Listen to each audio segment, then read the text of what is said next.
Big news today. The WNBA All-Star reserves are officially out and the conversation is blowing up.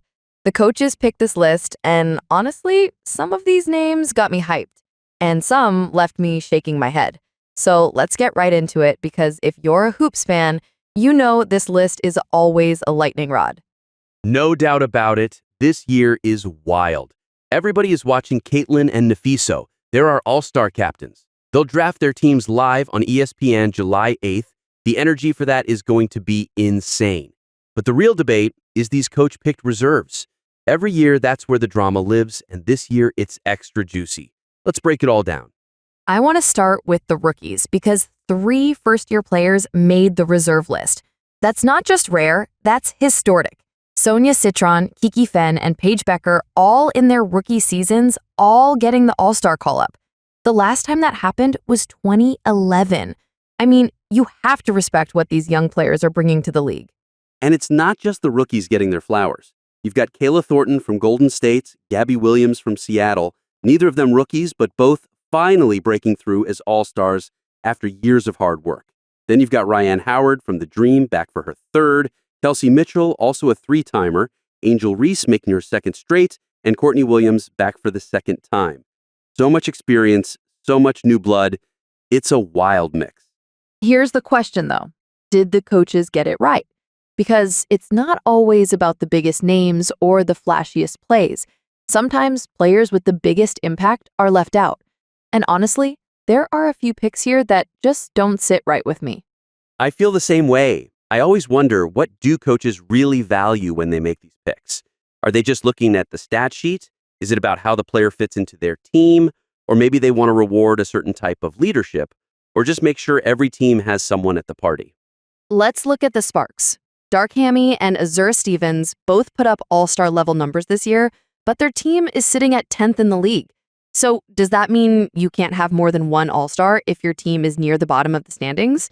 That seems a little unfair, honestly. Absolutely. And that brings us to my biggest snub of the year, Brittney Sykes, Slim. She's averaging 18 points a game, nearly 5 assists, doing everything for the Mystics. And yet, because Washington is low in the standings, she gets left off. Are we rewarding team performance over individual greatness? Because if so, that feels like the wrong message. Exactly. Sonia and Kiki get the All-Star nods, and sure, they're having amazing rookie seasons, but so much of that offense is built around Slim. She's the engine for that team. If she's carrying the load every night and still putting up those numbers, why isn't she on the list? I think the coaches maybe looked at efficiency. Sonia is shooting 47% from the field, almost 38% from deep. As a rookie, that's impressive, and maybe that's what tipped the balance. But is efficiency the only thing? What about heart? What about impact on both sides of the floor? That's where I get stuck too. Slim brings defense, leadership, that fire you can't measure in stats. If the All-Star game is about putting the best talent on the floor, how can you leave out a player who does it all, even if her team isn't winning every night? And let's talk about another massive snub, Brionna Jones. The Dream are a top team this year, and Brionna has been a monster. 2nd in the league in rebounds, 8 double-doubles in 18 games, and she's been adjusting to a new team, new system, new everything. She's so efficient and consistent, but somehow doesn't get the nod. How does that make sense? It really doesn't. Even Atlanta's GM called it one of the biggest snubs ever.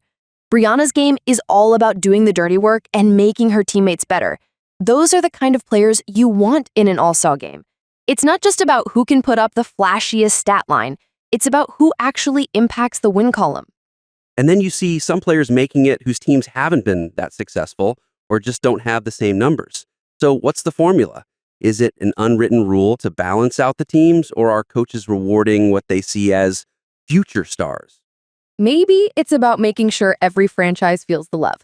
But honestly, as a fan, I just want the best talent. I don't care what jersey they're wearing. All-Star should mean the top players in the league, not just the best players on the best teams.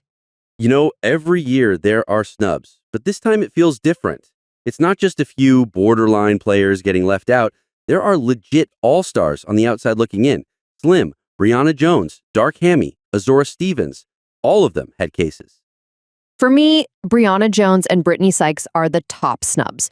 Dark and Azura definitely deserve more love too, but Brionna and Slim just did more, in my opinion. If you watch the games, you see the impact. Sometimes it's beyond what a stat sheet says.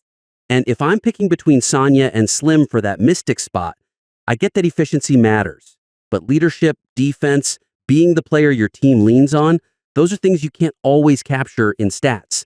Sometimes the All-Star pick should go to the player who holds it all together. And these choices have real consequences. For rookies like Sonia, Kiki, and Paige, this is a huge moment, and they absolutely deserve to enjoy it. But for veterans like Brionna and Slim, you don't know how many chances they'll get. You have to reward greatness when you see it. Fans see this too. The second the reserves list drops, social media lights up with reactions, celebrations, and outrage. Players feel it too. Maybe it's time for the league to make this process a little more transparent, or maybe even expand the All-Star rosters. These athletes put in so much work, and they all deserve a fair shot. At the end of the day, the All-Star game is a showcase. It's for the fans, for the league, and for the love of the sport. You want the best matchups, the biggest stars, the most deserving talent on that floor. Every player wants that moment, and every fan wants to see greatness. And listen, if you're fired up about who made it or who got snubbed, we want to hear from you. Hit us up on social media, tag us, DM us, drop a comment. Who do you think deserved an All-Star spot? Let's get your voice in this conversation. And if you're excited for the All-Star draft, don't forget to tune in July 8th on ESPN. Mark your calendars, set your reminders, tell your friends. The WNBA All-Star draft is must watch. And hey, if you love this show, share it with a fellow Hoops fan. And if you like what you're hearing, hit that subscribe button, leave us a review, and keep this community growing. Your support means everything. It helps us bring you the best takes and the hottest debates in the game. Thanks for listening. We'll be watching draft night right along with you, ready for all the drama and surprises.